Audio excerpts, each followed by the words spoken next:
When I opened this PS5, I just froze for a second. Oh no. How do you even manage to do that? So I picked this PS5 up for 150 euros from an online marketplace. The listing only had a stock photo, which is never a great sign, and the seller said it turns on but shuts off after 10 to 20 minutes. That was all the information I had. So yeah, this was definitely a gamble. But when it arrived, I was actually surprised. It came with the original box and everything. The box has a small tear, but honestly, that doesn't matter. The console itself looks almost brand new. No scratches, nothing cracked. From the outside, it looks perfect. Alright, let's plug it in.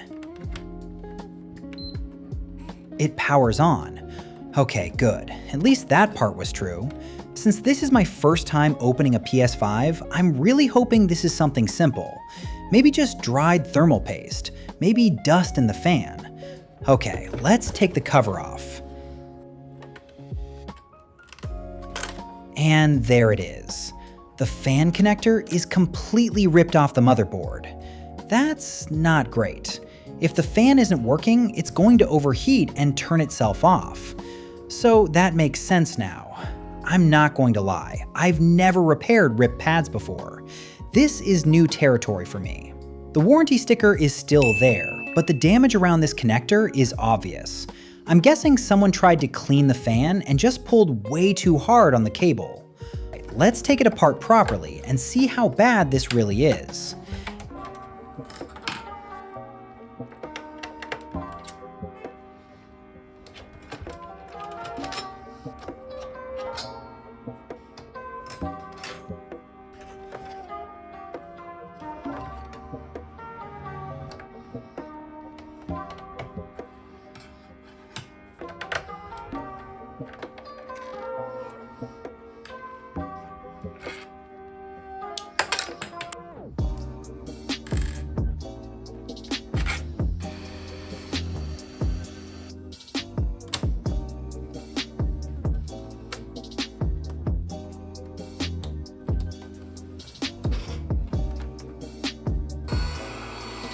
Now that I can see the pads clearly, okay, pin 1 actually looks fine, that's good, but pin 2 and 3 are damaged, and the anchor pads are gone.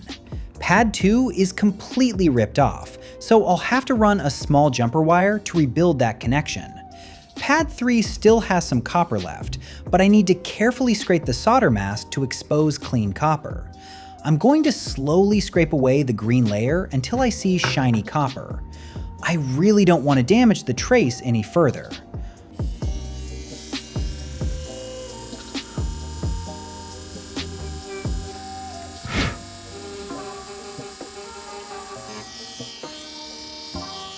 Alright, that looks good. I've got clean copper on pad 3. Now for pad 2. Since it's completely gone, I'm soldering a thin copper wire directly to the trace to recreate the path.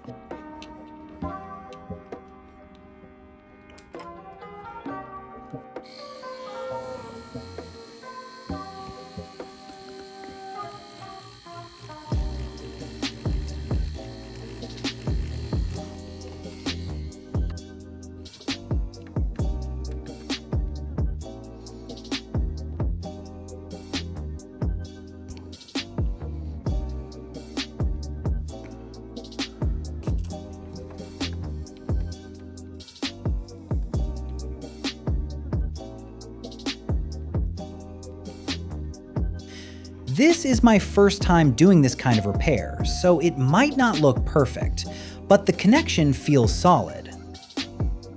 Before I solder the connector back in place, I'm grabbing the multimeter. Middle pin should be ground. The other two should not short to ground. Continuity mode on. Beep on the middle pin. Good. No beeps on the other two. That's exactly what I want.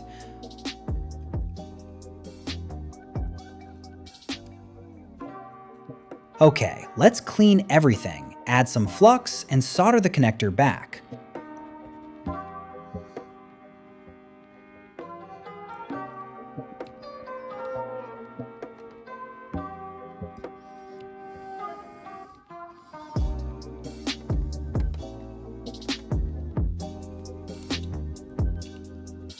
connector is in place.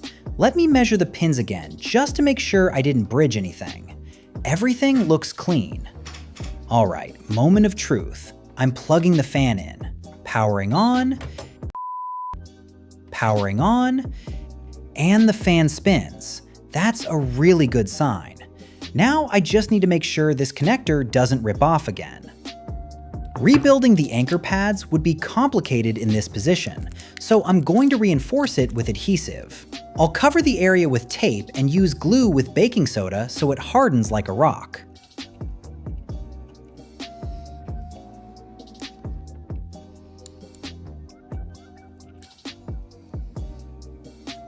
Let me check everything one more time with the multimeter.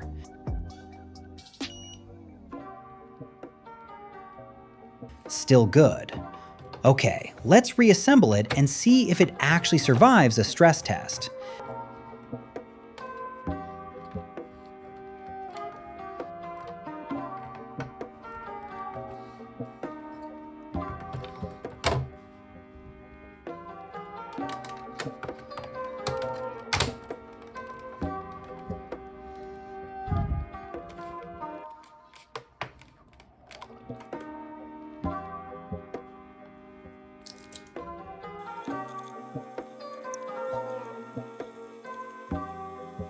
Game is running, and it's not shutting down. The fan is spinning properly. Temperatures look stable. Looks like this €150 gamble actually paid off. But before I can call this a complete win, there's one more thing. The controller. Functionally, it works fine. No stick drift, no button issues. But visually, it's not great. It's pretty dirty. Since I'm planning to resell this, I don't want it looking like this. So instead of opening it up, I'm just going to give it a proper deep clean from the outside.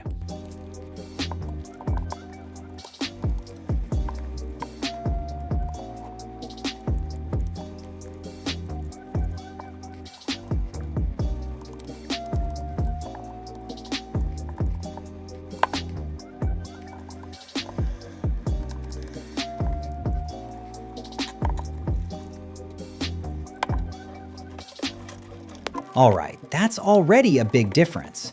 And now it actually looks really clean. Now the console works perfectly, and the controller finally matches it.